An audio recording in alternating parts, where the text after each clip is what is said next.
What if I told you there exists a place so cursed, so steeped in tragedy, that some believe its very walls are tainted with evil?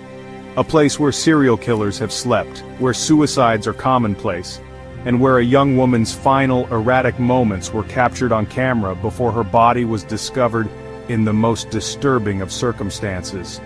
Welcome to the Cecil Hotel in Los Angeles, a real-life horror story that continues to baffle experts and haunt the imagination of everyone who learns its secrets. My name is Hollow Eyes Media.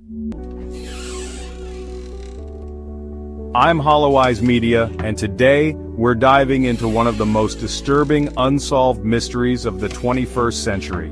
Make sure you're somewhere safe, because this story might make you question everything you think you know about reality.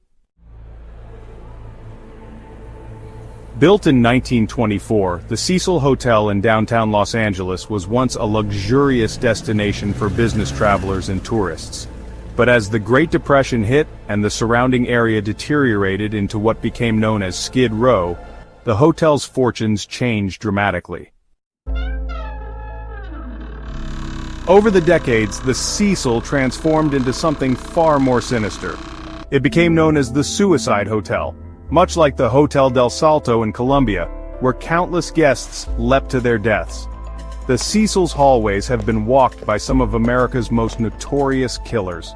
Richard Ramirez, the infamous Night Stalker who terrorized Los Angeles in the 1980s, lived on the 14th floor for several months in 1985. International serial killer Jack Unterweger also called the Cecil home in 1991. All while murdering 3 prostitutes during his stay. He would later take his own life in jail in 1994. But perhaps most disturbing was the hotel's penchant for suicide. In 1962, a female occupant jumped from one of the hotel's windows, killing not only herself but a pedestrian unfortunate enough to be walking below. But it's the 2013 case of Elisa Lam that has cemented the Cecil Hotel in the annals of true horror. 21-year-old Canadian student Elisa Lam arrived at the Cecil Hotel in January 2013. She was traveling alone on what should have been an adventure down the West Coast. Her daily check-ins with her parents suddenly stopped on January 31st. Concerned, her family contacted authorities who launched an investigation. Security footage from the hotel's elevator captured Elisa's final known moments. The video shows her acting erratically, stepping in and out of the elevator, pressing multiple buttons, peering around the corner as if hiding from someone, and making strange hand gestures that almost appear ritualistic. The elevator doors remained open throughout this bizarre episode, despite Elisa pressing numerous buttons.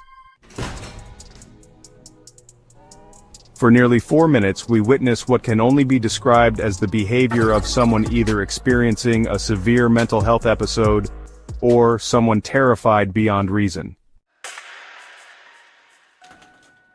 For 18 days, Elisa Lam remained missing. Hotel guests during this period reported something strange: low water pressure, odd-tasting water, and a dark color coming from the taps. On February 19th, a hotel maintenance worker made a gruesome discovery while investigating complaints about the water. There, inside one of the rooftop water tanks that supplied the entire hotel, was the decomposing body of Elisa Lam. Let that sink in. For days, guests had been drinking, bathing in, and brushing their teeth with water contaminated by a human body. The discovery of Elisa's body raised more questions than answers. How did she gain access to the roof? According to reports, the tank has a metal latch that can be opened, but authorities said access to the roof is secured with an alarm and lock. After an autopsy, officials labeled her death as accidental drowning, with bipolar disorder cited as a significant factor, but many remain unconvinced. The case has spawned countless theories, ranging from the plausible to the supernatural. Some believe Elisa experienced a psychotic episode due to improperly managed bipolar medication, leading her to the roof where she accidentally drowned. Others suspect foul play, pointing to the hotel's history and the impossibility of accessing the roof and water tank without assistance. And then there are those who believe something far more sinister was at work. That the Cecil Hotel itself, with its long history of death and suffering, somehow influenced Elisa's fate.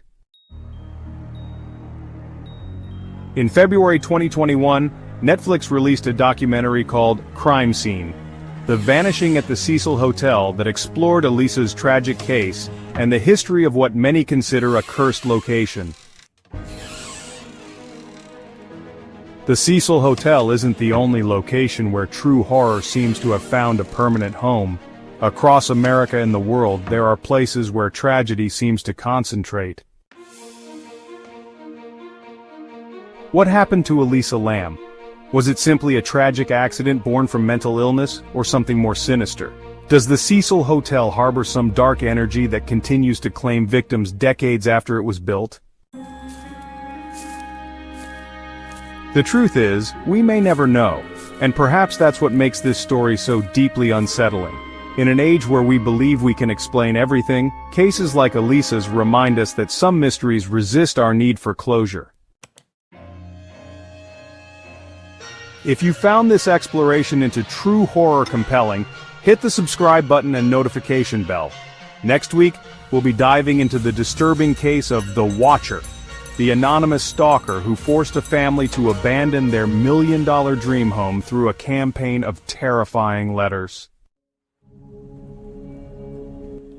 Until then, sleep well, if you can.